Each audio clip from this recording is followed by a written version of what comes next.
నమస్కారం. నా TV news వార్తలకు స్వాగతం. ముందుగా వార్తల్లోని ముఖ్యాంశాలు. సత్తుపల్లిలో అభివృద్ది పనులపై భట్టి విక్రమార్క వ్యాఖ్యలు, ఆసుపత్రులు, టూరిజం ప్రాజెక్టులతో సేవల విస్తరణ, సంక్షేమంతో పాటు అభివృద్ది కూడా సమానం, ప్రజల విశ్వాసం ప్రభుత్వంపై పెరుగుతోందని ధీమా.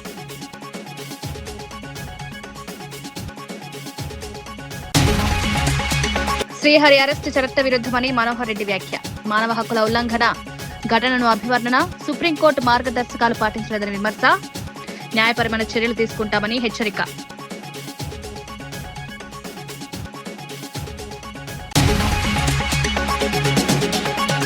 ఆరోగ్యశ్రీ పరిమితి పెంపు, మంత్రి పొంగులేటి ప్రకటన, పేదలకు వైద్య సహాయం 10 లక్షల వరకు పెంపు, ఆసుపత్రుల అభివృద్దిపై ప్రత్యేక దృష్టి, వైద్య ఖర్చుల భారం తగ్గించడమే లక్ష్యం.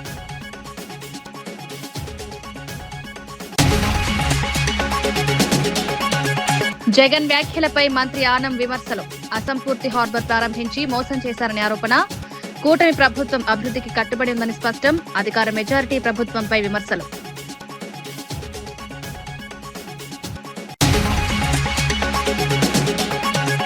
పాలమూరు ప్రాజెక్టుపై నిరంజన్ రెడ్డి తీవ్ర విమర్శలు, రైతులకు ప్రయోజనం లేకుండా నిర్లక్ష్యమని ఆరోపణ, కృష్ణా జలాల విషయంలో స్పందన లేదని మండిపాటు, రైతుల సమస్యలు వెంటనే పరిష్కరించాలని డిమాండ్.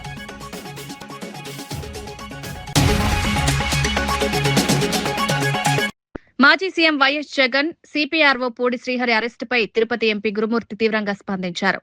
ఈ అరెస్టు పూర్తిగా అప్రజాస్వామిక చర్యని విమర్శించారు. కూటమి ప్రభుత్వం రెడ్ బుక్ రాజ్యాంగాన్ని అమలు చేస్తోందని, రాష్ట్రంలో సెలెక్టివ్ గవర్నెన్స్ నడుస్తోందని ఆరోపించారు. ప్రజాస్వామ్య విలువలు దెబ్బతింటున్నాయని, విభేదాలను అణచివేయడానికి ప్రభుత్వం అధికారాన్ని దుర్వినియోగం చేస్తోందన్నారు. ఇలాంటి పరిస్థితులు ఎక్కువ కాలం కొనసాగవని హెచ్చరించారు. రాజకీయ కక్ష సాధింపుతోనే ఈ అరెస్టు జరిగిందని అభిప్రాయపడ్డారు. ఖచ్చితంగా ధైర్యంగా ఎదుర్కొనే ఆత్మస్థైర్యం ఆయనలో మెండుగా ఉంది. ఎందుకంటే కూటమి ప్రభుత్వం చేస్తున్నటువంటి తప్పుల్ని ఖచ్చితంగా వైఎస్ఆర్ కాంగ్రెస్ పార్టీ తరపు నుంచి ఎత్తి చూపిస్తూనే ఉంటారు. ఇలా సెలెక్టివ్ గవర్నెన్స్ అనేది ఈ దేశంలో ఎక్కడా లేదేమో, కేవలం ఆంధ్ర రాష్ట్రంలోనే ఉంది. ఆంధ్ర రాష్ట్రంలో జరుగుతున్నటువంటి ప్రభుత్వ పాలన రాజ్యాంగ స్ఫూర్తికి విరుద్ధంగా ఉంది. కొందరికే ప్రభుత్వం, అందరికీ ప్రభుత్వం కాదు అన్న చందన ఉంది. సో ఎవరైతే దాడులకి గురవుతారో, దాడులకి బలవుతారో వాళ్ళు పెట్టే కేసులకు మాత్రం ఎలాంటి చర్యలు ఉండవు. దాడి చేసిన వాళ్ళే కేసులు పెడితే మాత్రం దానికి మాత్రం చర్యలు ఉంటాయి, అరెస్టులు ఉంటాయి. ఈ కూటమి ప్రభుత్వ పాలనలో ఇలా వైఎస్ఆర్ కాంగ్రెస్ పార్టీకి సంబంధించినటువంటి ముఖ్య నాయకుల్ని భయపెట్టాలంటే అది కూటమి ప్రభుత్వం వల్ల కాదు. ఖచ్చితంగా వైఎస్ఆర్ కాంగ్రెస్ పార్టీ నాయకులందరూ కూడా మీరు చేసే అరాచకాలని ఖచ్చితంగా ఎత్తి చూపుతూనే ఉంటారని వైఎస్ఆర్ కాంగ్రెస్ పార్టీ తరఫు నుంచి ఈ అరెస్ట్ని ఖండిస్తా ఉన్నాం. పరిగి ప్రాంతంలోని కల్లాపూర్, రాపోల్, భట్ల చందారం గ్రామాల రైతులు తమ భూముల స్వాధీనంపై తీవ్ర ఆందోళన వ్యక్తం చేస్తున్నారు. పరిశ్రమల పేరుతో కాంగ్రెస్ ప్రభుత్వం బలవంతంగా భూములు తీసుకుంటోందని ఆరోపిస్తున్నారు. రైతులకు సరైన భరోసా లేకుండా తీసుకుంటున్న చర్యలు అన్యాయమంటున్నారు.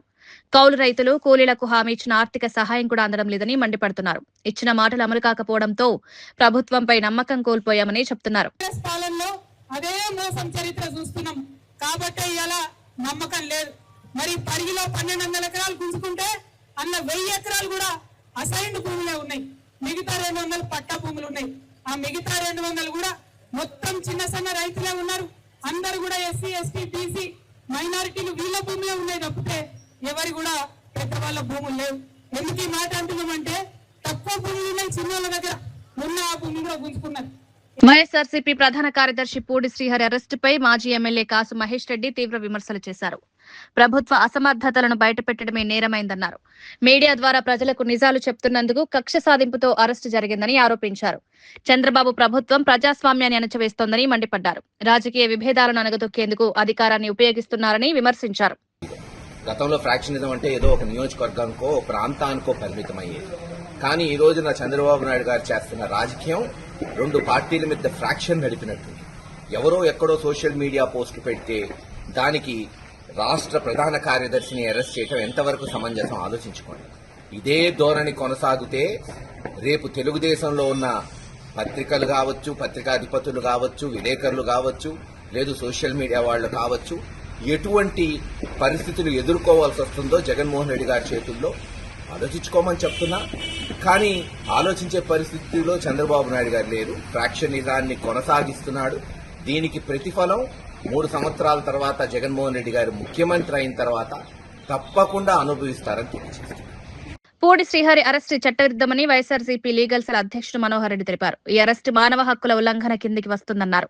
సుప్రీంకోర్టు మార్గదర్శకాలను పాటించకుండా కుటుంబ సభ్యులకు సమాచారం ఇవ్వకుండా అరెస్టు చేయడం తప్పని విమర్శించారు. సివిల్ డ్రెస్ లో అరెస్టు చేయడం చట్టానికి విరుద్ధమని పేర్కొన్నారు.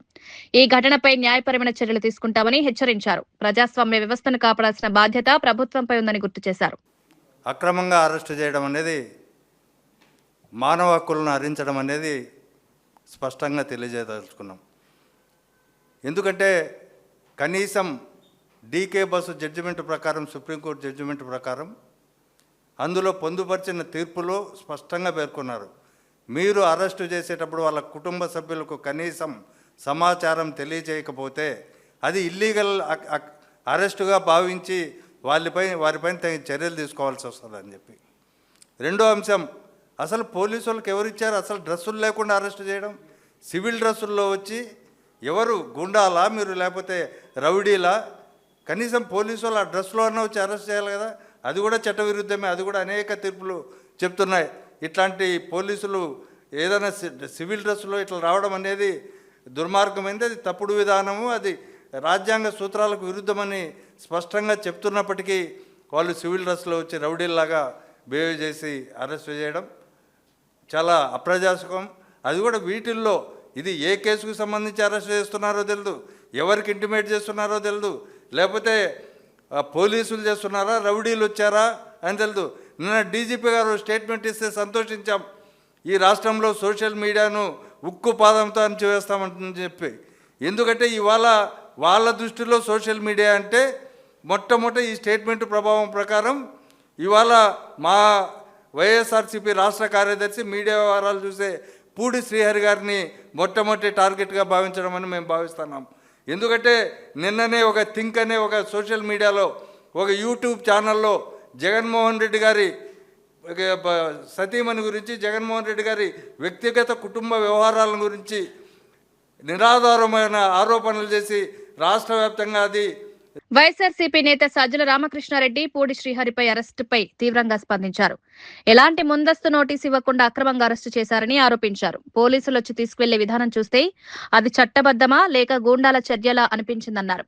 ఇది పూర్తిగా మానవ హక్కుల ఉల్లంఘన అని మండిపడ్డారు. ప్రజాస్వామ్య వ్యవస్థకు ఇది ప్రమాదకర సంకేతమని పేర్కొన్నారు. ఈ ఘటనపై తీవ్ర ఆందోళన వ్యక్తం చేస్తూ ప్రభుత్వం వెంటనే సమాధానం చెప్పాలని డిమాండ్ చేశారు. లేదా అక్కడ ప్రత్యక్ష సాక్షులు వాళ్ళతో మాట్లాడితే, వాచ్మెన్ ఇలాంటి వాళ్ళతో అర్థమైంది ఏంటంటే నిన్న రాత్రి నుంచి కొంతమంది వ్యక్తులు వచ్చి అక్కడ తిరుగుతూ ఆ ప్రాంతంలో, ఈరోజు ఉదయం ఈయన శ్రీహరి గారు మీడియా విభాగానికి జనరల్ ప్రధాన కార్యదర్శిగా ఆయన పార్టీ అధ్యక్షుడిని కలిసి పార్టీ అధ్యక్షుడి పర్యటనకు సంబంధించి ఆయన వీటికి సంబంధించి చర్చించి వస్తుంటే దారిలో ఆపి బలవంతంగా తీసుకెళ్ళిపోయారు అనేది అర్థమవుతుంది. మొత్తం వాళ్ళు పోలీసులు అని ఎందుకు అనుకోవాల్సి వస్తుందంటే నిన్న రాత్రి అక్కడ వచ్చి వాళ్ళు రెక్కీలాగా నిర్వహించినప్పుడు అక్కడ చెప్పారని వాచ్మెన్. ఈ ఉదంతం తెలిసిన తర్వాత దాదాపు 3-4 గంటలకు అసలు ఎంతవరకు ఏమీ తెలియట్లా. ఎవరు తీసుకెళ్లారు, ఎక్కడికి తీసుకెళ్లారు, ఎందుకు తీసుకెళ్లారు, అది కిడ్నాపా, మా ప్రత్యర్థుల పార్టీలకు సంబంధించిన వాళ్ళ ప్రత్యర్థుల, మిమ్మల్ని మర్యాదగా ఉండనివ్వం, మిమ్మల్ని ఏదో ఒక రకంగా ఇబ్బంది పెడతాం. చంద్రబాబు నాయుడు అనుకుంటే అర్థం ఉంటుంది, ఎందుకంటే ఆయన రాజకీయ పార్టీ నాయకుడు, ఆయనకు తెలిసిన విద్య అదే ఒకటే కాబట్టి, ఓ పార్టీ అధ్యక్షుడు, ఆ పార్టీకి తెలిసిన విద్య అది ఒకటే కాబట్టి ఎక్కడ అవకాశం ఉంటే వ్యవస్థలను మేనేజ్ చేసి అయినా సరే ప్రత్యర్థులను ధైర్యంగా ఎదుర్కోలేరు. కాబట్టి వీళ్ళు సిస్టమ్ దీన్ని సంబంధించి మెయింటైన్ చేయాల్సిన అధికారులు, పోలీస్ అధికారులు పూర్తిగా అడుగులకు మడుగులు ఒత్తుతూ చంద్రబాబు నాయుడు అండ్ గ్యాంగ్ ఆయన వాళ్ళ విషెస్ ఏమున్నాయో దాని ప్రకారం తప్పుడు కేసులు పెట్టడం. ఖచ్చితంగా పోలీసులు ఏదైనా దీనికి వెళ్ళినప్పుడు వాళ్ళు డ్రెస్లో, యూనిఫామ్లో వెళ్ళాలి, లేకపోతే వాళ్ళు ఎవరో ఎటు తెలుస్తుంది. రెండవది నోటీస్ ఇవ్వాలి. నోటీసు వాళ్ళ పక్కన ఉండే వాళ్ళకి కానీ బంధువులకు కానీ ఎవరుంటే వాళ్ళకి ఇచ్చి సంతకం తీసుకొని ఆ తర్వాత ఇదిగో అరెస్ట్ చేస్తున్నాం, ఎందుకు చేస్తున్నాం చూపించి అప్పుడు తీసుకెళ్ళాలి. అది కూడా ఎంక్వైరీ జరగాలి. ఇది ఎవరైనా చెప్పేదే. ఎవడో పోయి ఎఫ్ఐఆర్ అంటే ఫస్ట్ ఇన్ఫర్మేషన్ రిపోర్ట్ మాత్రమే. వాళ్ళు పోయి చెప్పగానే నోట్ చేసుకుంటే అది ఫస్ట్ ఇన్ఫర్మేషన్ రిపోర్ట్ అవుతుంది. దాన్ని బేస్ చేసుకుని ఇన్వెస్టిగేట్ చేయాలి. చేసిన దానికి తగిన టైం ఉండాలి, ఓ జస్టిఫికేషను, ఓ హేతుబద్ధత. ఆ తర్వాత వెళ్ళి నోటీస్ ఇచ్చి తీసుకెళ్తున్నామని అరెస్ట్ చేయడం, ఇది ప్రొసీజర్. అట్లీస్ట్ కేసు తప్పుడుదైనా ఫాలో కావాల్సిన పద్ధతి. ఇక్కడ అది ఫాలో కాల. రెండు, నేను ముందే అన్నట్టు జరిగిన పద్ధతి చూస్తే నిన్న రాత్రి అక్కడ వాచ్మెన్ చెప్పింది వీడియోలో చూస్తే అర్థమైంది. కొంతమంది వచ్చారు, 2-3 గ్రూపులు వచ్చాయి. రాత్రి 10 గంటలకు ఒక గ్రూప్ వచ్చారు. ఎవరంటే సివిల్ డ్రెస్లో ఉన్నారు, మేము ఎస్ఐ అన్నారు, ఏదో చూపించారు. తర్వాత తెల్లవారుజామున 3 గంటల నుంచి వచ్చి కాపీ వేసి కూర్చున్నారు. ఉదయం 6:30, 7కో 8కో ఈయన వస్తున్నప్పుడు పట్టుకుపోయారు. ఎక్కడి నుంచి? కుప్పం. పాలమూరు ప్రాజెక్టుపై మాజీ మంత్రి నిరంజన్ రెడ్డి తీవ్రంగా స్పందించారు. ప్రభుత్వం రైతులకు ప్రయోజనకరమైన పనులు చేయడం లేదని విమర్శించారు.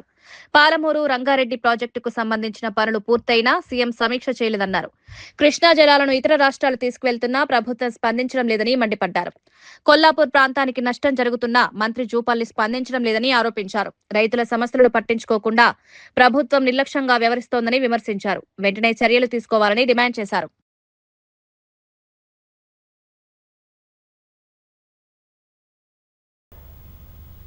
90% పూర్తయినటువంటి పాలమూరు రంగారెడ్డి ప్రాజెక్టు 10% పనులు పూర్తి చేస్తే అయిపోయేది. ఉదండాపూర్ వదిలిపెట్టి మిగతా 4 రిజర్వాయర్లను నింపుకుంటే 50 టీఎంసీల నీళ్లను నింపుకునేటువంటి అవకాశం ఉన్న ఈ దశలో 3 ఏళ్ల నుంచి ఏం పని చేయకుండా ఉండేటువంటి రేవంత్ రెడ్డి సర్కారు, జిల్లా మంత్రులు, ఎమ్మెల్యేలు ఒక్కనాడు దీని మీద సమీక్ష పెట్టారు. పెట్టమని ముఖ్యమంత్రిని అడిగారు, వాళ్ళేం ప్రయత్నం చేయరు. పైపెచ్చి వాళ్ళ ఆంధ్రప్రదేశ్ రాష్ట్రం ఈ రోజు కూడా మొండివాదన ఏం చేస్తుంది? ఈ రోజు కూడా పునర్విభజన చట్టానికి వ్యతిరేకమైన ప్రాజెక్ట్ అని మాట. అసలు ఈ ప్రాజెక్టును పునర్విభజన చట్టానికి వ్యతిరేక ప్రాజెక్ట్ అనడానికి నైతికత లేదు ఆంధ్రప్రదేశ్కు. కానీ చంద్రబాబు నాయుడు గారు ఏ రోజు ఆ వైఖరి వీడనాడు. ఆయన అదే మొండిపడతలతో మాట్లాడతాడు. అదే స్టాండ్కు తగ్గట్టుగా అనేక లేఖలు రాసినారు. దీని మీద రేవంత్ రెడ్డి మాట్లాడు. చంద్రబాబు నొప్పించి, మోడీ నొప్పించి మిగిలినటువంటి అనుమతులు తెచ్చి చేయొచ్చు కదా, మరి ఎందుకు చేయరు? 3 సంవత్సరాలు నడుస్తుంది. పునర్విభజన చట్టానికి వ్యతిరేకంగా ఎట్లయితుంది ఈ ప్రాజెక్టు? ఒకనాడు కాంగ్రెస్ ప్రభుత్వమే జీవో ఇచ్చింది కదా, ఇది 2013లోనే. అప్పుడే కంటెంప్లేట్ చేసినాం కదా. ఈ క్షణానికి కూడా ఆంధ్రప్రదేశ్ ప్రభుత్వం తన వైఖరిని మార్చుకోకుండా అదే 90% పూర్తయినా కూడా అదే మొండి పట్టుదలతో ఉంది. కానీ ఇక్కడ ఉండేటువంటి ముఖ్యమంత్రికి, ఇక్కడ ఉండే నీళ్ల మంత్రికి, ఇక్కడ ఉండేటువంటి ఎమ్మెల్యేలకు, మంత్రులకు, జిల్లా వాళ్లకు పట్టనే పట్టదు. సగటున 13 టీఎంసీల నీళ్లను కృష్ణా నుంచి అవతలికి ప్రతిరోజు వాడుకోవడానికి వాళ్ళు సిస్టమ్ను తయారు చేసి పెట్టుకున్నారు. మనం 2 టీఎంసీలు రోజుకి ఎత్తిపోసుకునేటువంటి పాలమూరు రంగారెడ్డికి ఇన్ని ఆటంకాలు ఉంటే పాలమూరు బిడ్డ అనేటువంటి రేవంత్ రెడ్డికి పట్టదు. పెండింగ్లోనే మిగతా పనులు కూడా పూర్తి చేస్తే 16 టీఎంసీలు పర్ డే ఎత్తుకపోయే అవకాశం ఉంది ఆంధ్ర ప్రాంతానికి. ఏం పట్టింపు ఉన్నట్లు మీకు? ఏం చేయదలుచుకున్నారు పాలమూరును? సత్తుపల్లి నియోజకవర్గంలో అభివృద్ధి కార్యక్రమాలపై డిప్యూటీ సీఎం భట్టి విక్రమార్క మాట్లాడారు. ఆసుపత్రులు, సబ్స్టేషన్లు, టూరిజం ప్రాజెక్టులు ప్రారంభించి ప్రజల అవసరాలను తీర్చేలా ప్రభుత్వం పనిచేస్తోందని తెలిపారు. ప్రజల ఆరోగ్యం, విద్యపై ప్రత్యేక దృష్టి పెట్టామన్నారు. సంక్షేమంతో పాటు అభివృద్ధి కూడా సమానంగా జరుగుతోందని వివరించారు. ప్రతి కుటుంబం గర్వంగా జీవించేలా నాణ్యమైన సేవలు అందించేందుకు కృషి చేస్తున్నామన్నారు. అదనంగా ఇంకొక 50 పడకల ఆసుపత్రిని, ఇంకో 30 పడకల ఆసుపత్రిని, విద్యుత్ సంబంధించినటువంటి అనేక సబ్ స్టేషన్లని, ఇతరత్ర అభివృద్ధి కార్యక్రమాలతో పాటు ఇంకో టూరిజం సంబంధించినటువంటి ప్రాజెక్టుకు సంబంధించి కూడా ఈరోజు ప్రారంభోత్సవం చేసుకున్నాం. ఇవన్నీ కూడా సత్తుపల్లి శాసనసభ నియోజకవర్గంలో ఉన్న ప్రజల సంక్షేమం కోసం వారి అవసరాలను తీర్చేటువంటి గొప్ప కార్యక్రమాలు. ఆరోగ్యానికి సంబంధించి ఈరోజు 100 పడకల ఆసుపత్రి కానీ, 50 పడకల ఆసుపత్రి కానీ, 30 పడకల ఆసుపత్రి కానీ, లేకపోతే నర్సింగ్ కళాశాల సంబంధించి కడుతున్నటువంటి ఆ భవన నిర్మాణం కానీ, ఇవన్నీ కూడా ఈ రాష్ట్ర ప్రభుత్వానికి ప్రజల పట్ల ఉన్నటువంటి చిత్తశుద్ధికి, ఈ సంక్షేమం పట్ల ఉన్నటువంటి కార్యదీక్షకి నిదర్శనం అని నేను చాలా స్పష్టంగా చెప్పదలుచుకున్నాను. ఈ రాష్ట్ర ప్రభుత్వం ఇక్కడ పుట్టిన ప్రతి బిడ్డ, ప్రతి కుటుంబం కూడా తెలంగాణలో పుట్టడం నా అదృష్టం, తెలంగాణలో పెరగటం ఈ కుటుంబం మా అదృష్టం అనేటువంటి నమ్మకాన్ని, భరోసాని ఈ రాష్ట్ర ప్రభుత్వం కల్పిస్తూ దానికి ప్రధానంగా వైద్య, విద్య 2 ప్రధానమైన రంగాలపైన అత్యధికంగా పెట్టుబడులు పెడుతూ వాటిని ప్రజలకు అందించే కార్యక్రమం. రాజీవ్ ఆరోగ్యశ్రీ పథకాన్ని మరింత విస్తరించినట్లు మంత్రి పొంగులేటి శ్రీనివాసరెడ్డి తెలిపారు. పేదలకు వైద్య సహాయం 10 లక్షల వరకు పెంచినట్లు వెల్లడించారు. రాష్ట్ర వ్యాప్తంగా ప్రతి ఒక్కరికి మెరుగైన వైద్యం అందించే దిశగా ప్రభుత్వం చర్యలు తీసుకుంటోందన్నారు. ఆరోగ్య రంగంలో నాణ్యత పెంపు కోసం ఆసుపత్రుల అభివృద్ధి, సదుపాయాల పెంపుపై దృష్టి సారించామని పేర్కొన్నారు. పేదలకు భారంగా మారుతున్న వైద్య ఖర్చులను తగ్గించడమే లక్ష్యమన్నారు. ప్రభుత్వ ఆసుపత్రులను బలోపేతం చేస్తూ ప్రజలకు అందుబాటులో సేవలందిస్తున్నామన్నారు. ఆరోగ్యశ్రీ కార్యక్రమం ద్వారా ప్రతి పేదవాడికి 5 లక్షల బదులు 10 లక్షలు ఇస్తాను వైద్యానికి అని చెప్పి అన్న మాట ప్రకారం ఈనాడు రాష్ట్ర వ్యాప్తంగా నిరుపేదల కోసం 10 లక్షల రూపాయలు వైద్యానికి రాజీవ్ ఆరోగ్యశ్రీ కార్యక్రమం ద్వారా మీరు ఎన్నుకున్న ప్రభుత్వం ఈనాడు ఇస్తుంది. మీకు తెలియంది కాదు, ఆనాటి ప్రభుత్వం వివిధ స్థాయిల్లో ఏవైతే మెడికల్ కాలేజీలు కానీ, హాస్పిటల్స్ కానీ, నర్సింగ్ కాలేజీలు కానీ గొప్పలకు చెబుతూ ప్రారంభించారు. కాగితాలకే పరిమితమైతే ఆ హాస్పిటల్స్ కానివ్వండి, ఆ మెడికల్ కాలేజీలు కానివ్వండి, నర్సింగ్ కాలేజీలు కానివ్వండి పూర్తి చేసి వడిగా పేదవాడికి మెరుగైన వైద్యం ఇస్తుంది ఈ ప్రభుత్వం. దానికి ఉదాహరణ ఈ రోజు సత్తుపల్లిలో 3 హాస్పిటల్స్ ఆనాడు మధ్యలో వదిలేస్తే వాటిని పూర్తి చేసి ఇంతకు ముందే ఓపెన్ చేసుకున్నాం. అదే రకంగా హైదరాబాద్ లో గాంధీ ఉస్మానియా హాస్పిటల్స్ ని ఆనాటి ప్రభుత్వం కార్పొరేషన్ ఎన్నికల్లో అద్భుతంగా కార్పొరేట్ హాస్పిటల్స్ కి ధీటుగా హాస్పిటల్స్ కట్టిస్తున్నాను 3 ప్రాంతాల్లో అని ప్రగల్భాలు పలికారే తప్ప ఆనాడు కట్టల. అటువంటిది మీరెన్నుకున్న ఈ నెల్లూరు జిల్లా జువ్వలదిన్నె హార్బర్ అంశంపై వైఎస్ జగన్ వ్యాఖ్యలకు మంత్రి ఆనం రామనారాయణ రెడ్డి ఘాటుగా స్పందించారు.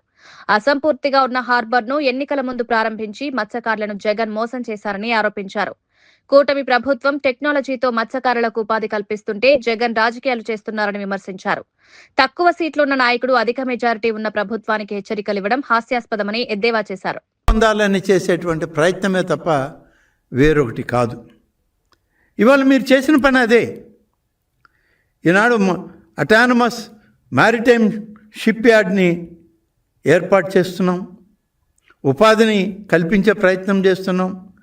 ఇది ప్రైవేటీకరణనో లేకుంటే మరొకటనో మాట్లాడితే ఇది మత్స్యకారుల రేపటి యువతని వాళ్ళ భవిష్యత్తును దెబ్బతీయడానికి మీరు చేసినటువంటి ఒక తప్పుడు ఆరోపణ, ఒక తప్పుడు ప్రయత్నం అని చెప్పి చెప్పక తప్పదు. ఇవాళ మాట్లాడుతున్నాడు, వార్నింగ్ ఇస్తారు. ఎవరికి?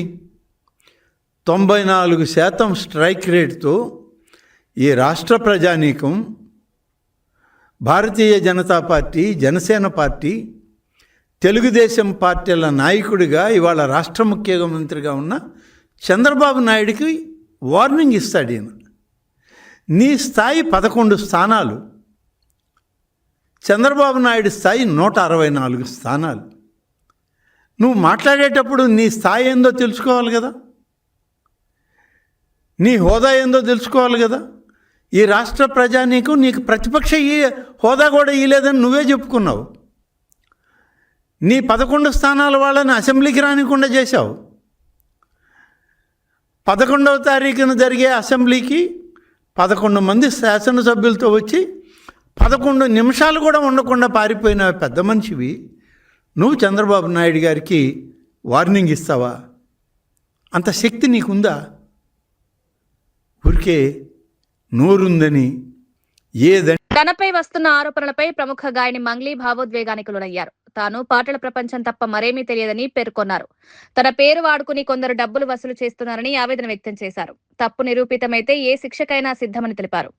ఈ ఘటన వల్ల తన కుటుంబం తీవ్రంగా ఇబ్బందులు పడుతోందని కన్నీరు పెట్టుకున్నారు. బాధితులకు అండగా ఉంటానని హామీ ఇచ్చారు.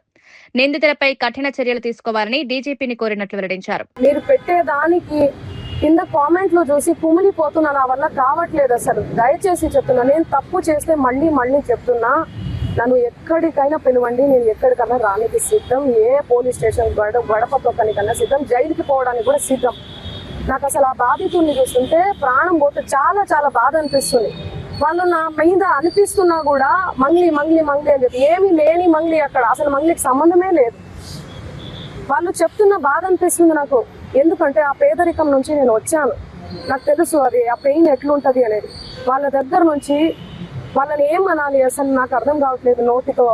ఆ మధు నాయకు, ఆ హేమకాంత్ రెడ్డి, ఈ సుబ్బారావు, ఏంది అసలు ఈ గేమ్ అంతా ఏందో నాకు అసలు ఏమీ కూడా అర్థం కావట్లేదు. గత 30 రోజుల నుంచి నా ప్రోగ్రామ్స్, నాకు అన్ని కూడా రికార్డింగ్స్ అన్ని కూడా వదులుకోవడం జరుగుతుంది.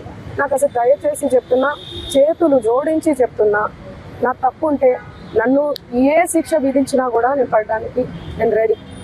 కానీ దయచేసి నా మీద ఏమైనా కోపం ఉంటే దయచేసి చెప్తున్నా, మీరు చూపించే దాన్ని బట్టి ప్రజలందరూ కూడా మిస్లీడ్ అవుతుంది. ప్రజలందరూ ఏమనుకుంటారు, అరే ఏంది అసలు ఏంది మంగ్లీ అని చెప్పి అనుకోరా, నమ్మరా వాళ్ళు?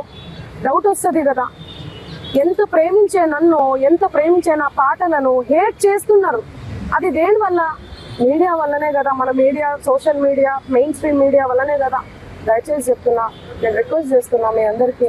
నేను అసలు ఈ ఒక్క మాట కూడా అనట్లేదు. మీడియా లేకపోతే అసలు నేను సోషల్ మీడియా లేకపోతే నేను మళ్ళీ చెప్తున్నా, నేను లేను. ఏదన్నా తెలిసి తెలియక తప్పు మాట్లాడితే నన్ను క్షమించండి. మీరు లేకపోతే నేను లేను. నా అన్నదమ్ములు లాంటి వాళ్ళు మీరందరూ కూడా ఓకే. ప్లీజ్ నా ఫోటో దయచేసి వాడకండి. దీనికి నాకు సంబంధం లేదు. ఎందుకు నా ఫోటో వాడుతున్నారు? ఇక్కడ మెయిన్ ఎవరు? మధు నాయక్, హేమకాంతి రెడ్డి, ఈ సుబ్బారావు అనే వ్యక్తి, అడ్వకేట్, వీళ్ళు. ఆ మధు నాయక్, హేమకాంత్ రెడ్డి ఎవరి దగ్గర నుంచి కలెక్ట్ చేసిండు పైసలు? బాధితుల నుంచి. బాధితులకు నేను అండగా ఉంటా. ఏమైందో ఇది బాధితులకు న్యాయం జరగాలని ఈ కేసు ఏమైనా ఇట్లా అవుతుందేమో ఏమో తెలియదు, భగవంతుడికి తెలుసు తేరుక. కానీ నేను వాళ్ళకు తప్పకుండా అండగుంటా. వాళ్ళకు న్యాయం జరగాలి.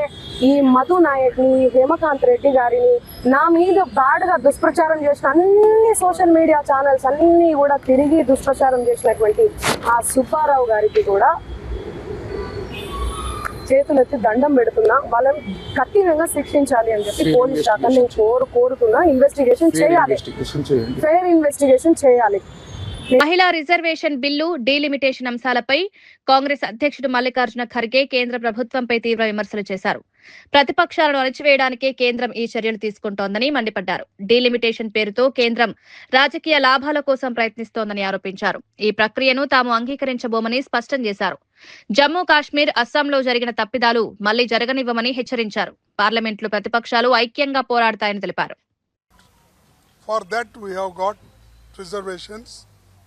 And it is politically motivated just to trap and suppress the opposition parties. The government is doing like this. Therefore, we all have decided we will, though continuously we are supporting Women's Reservation Bill 2010, then even 2023, it is unanimously accepted the constitutional amendment.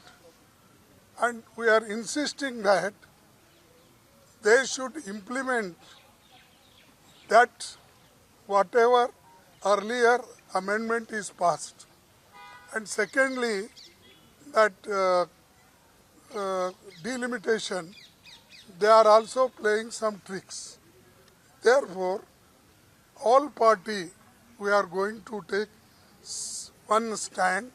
We unitedly should fight in Parliament and all opposition parties unitedly, and this is the only thing I want to convey you, because we are united in this. And unitedly we have decided and we'll oppose this bill. But I want to tell you, we are not against the reservation. The way in which they have put in the bill, whether it is delimitation, whether they have not even cleared census and almost all powers of the Constitution, the executive is taking, and mostly the power which can be executed by the institutions, the Parliament they have given, so that they can change delimitation at any time.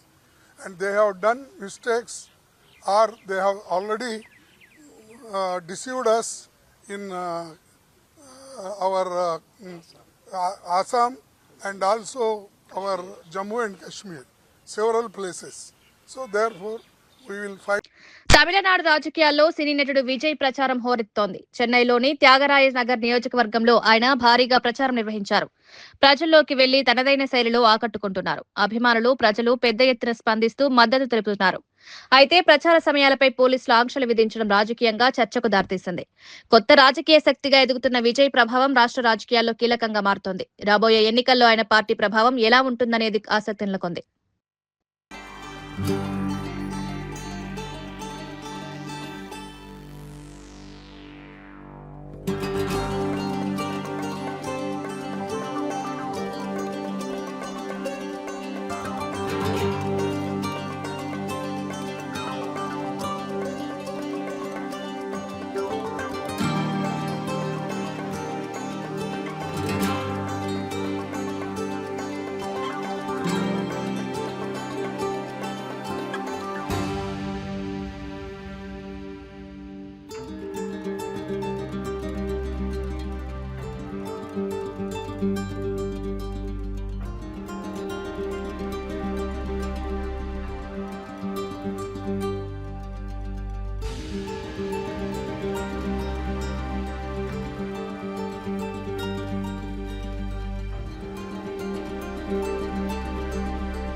వార్తలు ముగించే ముందు ముఖ్యాంశాలు మరోసారి. సత్తుపల్లిలో అభివృద్ది పనులపై భట్టి విక్రమార్క వ్యాఖ్యలు. ఆసుపత్రులు, tourism ప్రాజెక్టులతో సేవల విస్తరణ, సంక్షేమంతో పాటు అభివృద్ది కూడా సమానం. ప్రజల విశ్వాసం ప్రభుత్వంపై పెరుగుతోందని ధీమా.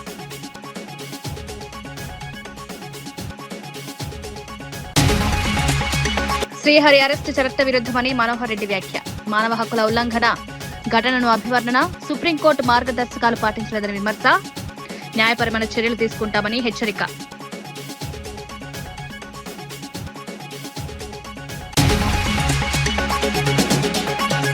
ఆరోగ్యశ్రీ పరిమితి పెంపు. మంత్రి పొంగులేటి ప్రకటన. పేదలకు వైద్య సహాయం 10 లక్షల వరకు పెంపు. ఆసుపత్రుల అభివృద్దిపై ప్రత్యేక దృష్టి. వైద్య ఖర్చుల భారం తగ్గించడమే లక్ష్యం.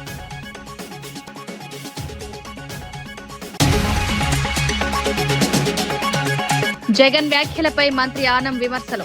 అసంపూర్తి హార్బర్ ప్రారంభించి మోసం చేశారని ఆరోపణ. కూటమి ప్రభుత్వం అభివృద్ధికి కట్టుబడి ఉందని స్పష్టం. అధికార మెజారిటీ ప్రభుత్వంపై విమర్శలు.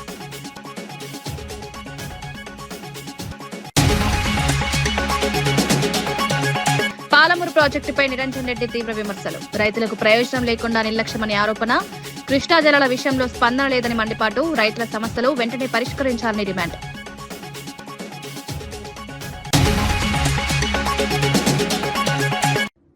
ఇవి ఈనాటి వార్తా విశేషాలు. మరో బులెటిన్లో మళ్ళీ కలుద్దాం. నమస్కారం.